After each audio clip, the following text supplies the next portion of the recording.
Hey guys, welcome to Wrestling Days, and welcome to this high five!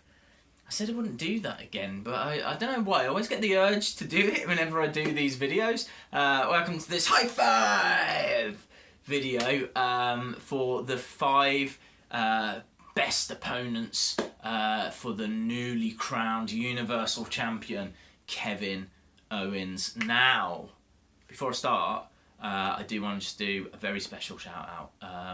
So to two of the biggest Wrestling Days fans who I know enjoy the toy hunts. This is a big shout out to George and Luke. I'm going to give you a thumbs up each. There's George's, there's Luke's. Big shout out to both of you. A shout out to your dad as well. Really cool guy who got in touch. So yeah, just wanted to do that and say a big hello and a big thank you for watching the videos. Really pleased that you enjoy them. And same to all of you guys. Really pleased that all of you guys, watch and enjoy these videos as well. So Kevin Owens. Now, I've kind of, for this list, gone a little bit off-road because I could sit here and just go Brock Lesnar, Roman Reigns, and just go through a list. But to tell the truth, I think Roman Reigns is in a real hot feud at the moment with Rusev. With everything that's happened with his suspension, I'm not sure they're going to really push him for a Universal Championship match. They might do, and they might book him to lose, right? So it's definitely something that could happen later in the year. But I think for now, he's tied up. Also, I think Brock Lesnar's tied up. I think that this storyline between him and Shane is a bigger deal than what we think. It's still getting mentioned. There was that big kind of, coming out publicly paying the fine on Raw. This is clearly building to something. And it was mentioned on SmackDown. I've got a feeling Shane's not going to let this go. I don't expect it to lead to Shane against Brock. I expect it to lead to Brock against Goldberg because I think Shane's going to have to get someone that can stand up for him and stand up for, what's right. And I don't know how they're going to do it, shoehorn it in, but it feels like it's leading towards a match. A good opponent would be The Undertaker. But Brock and The Undertaker have tangled already. So, I think for surprise factor, the fact that he's open to returning, the fact that he's being used to promote 2K17, I think Goldberg could be receiving a call. Or if not, certainly he should stick by his phone. Balor is out until the next year. I'm only really looking at people that I think could feud with Owens for the rest of 2016. And we do still have a big show in Survivor Series, and they have said that when it comes to the big 4 shows, they will look at doing, taken from SmackDown and whatnot, so it doesn't have to just be the Raw roster. So I do think that there's potential for a SmackDown person's challenge for that Universal Championship. I don't know how it would work if they were to win and then both titles would be on SmackDown.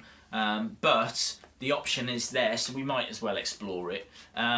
It could be Randy Orton. They might go that way. But I think I've got a more exciting option than Randy Orton.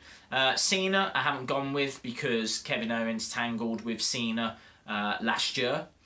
So I didn't go that way. And Ambrose obviously would make most sense. Champion versus champion. Heel against the face. But Ambrose Owens it was a big feud at the start of the year. In fact, amazingly, Owens against Ambrose was a match that was at Royal Rumble at the start of this year, and they were fighting over the Intercontinental title. Now both of them hold world titles, world heavyweight titles, the Raw and SmackDown versions. What a difference 8 months make. So at number 5, I've gone with The Big Show. Now, I think the Big Show is retiring. He's on a final run. I think he's going to have a big match at WrestleMania 33 against Shaquille O'Neal. That's certainly all the noises that I'm hearing. It wouldn't surprise me. He's been out of the picture for a while. Wouldn't surprise me if they give him one last title match. Put him in there against Owens. You know, I mean, he's still a big guy, you know, a big character, you know, well-known, been in the industry since the 90s, been through the Attitude Era, obviously ruthless aggression as well, and because he's been off the scene for a while, I just think that it would be a good option.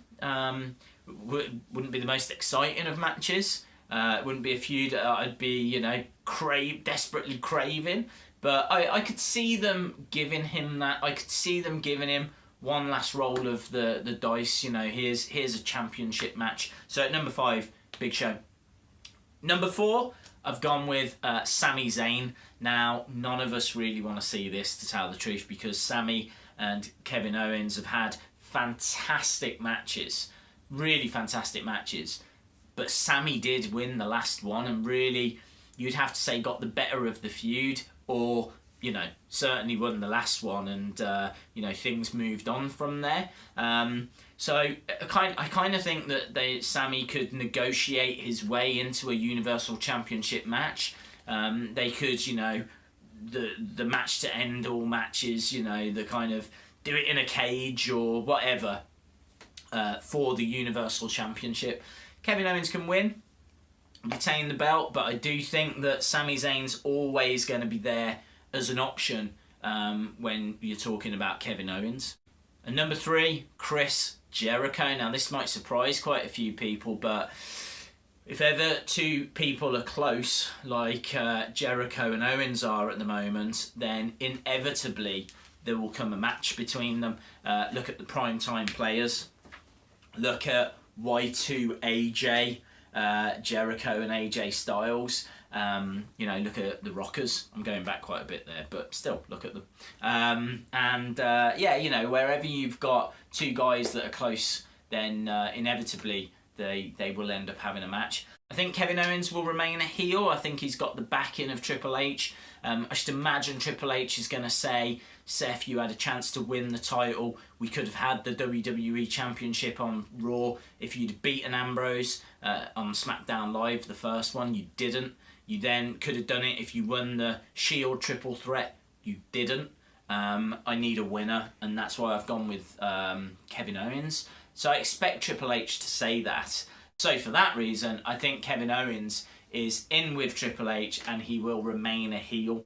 Jericho works as a heel or a face. It really doesn't matter. He's fantastic on the mic. This has been one of his best years. He has smashed it out of the park this year. So it could be that they turn him face towards the end of the year, you know, these two guys could collide, and it would be mouth-watering, wouldn't it? I would love to see Kevin Owens against Chris Jericho.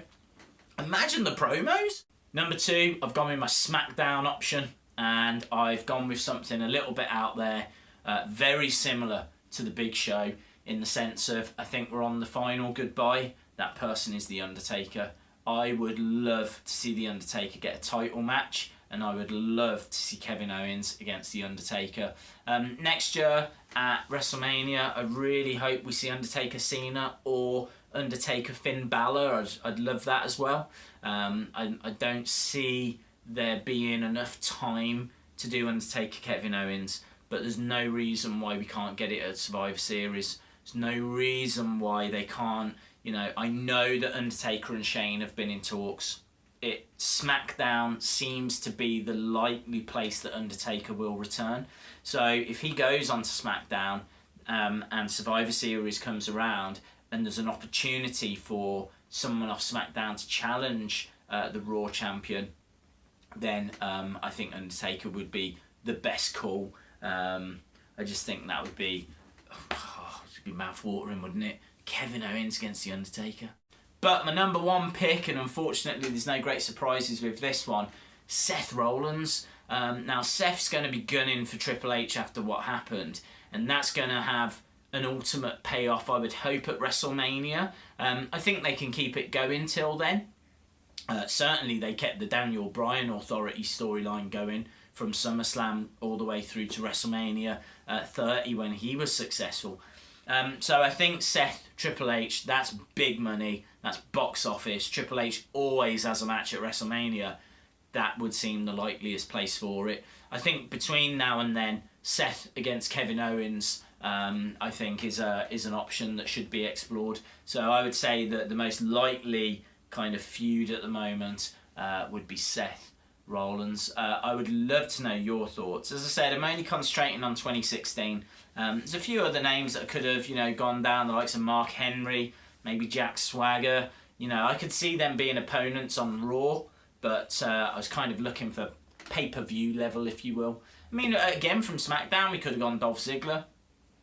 We could have gone Apollo Crews if they want to give him a push. I don't know, there's lots of options. I just think it's really exciting. Really exciting. It's a great development. I didn't see it coming, certainly not the way it was executed. And I cannot wait for next week's Raw to see where we go from here. Awesome, guys. As I said, I'd love to know your thoughts. Please drop it in the comments below. If you haven't subscribed to the channel, it'd be wicked if you could subscribe. Give the video a like if you liked it. You can also follow me on Twitter and Facebook at Wrestling Days UK.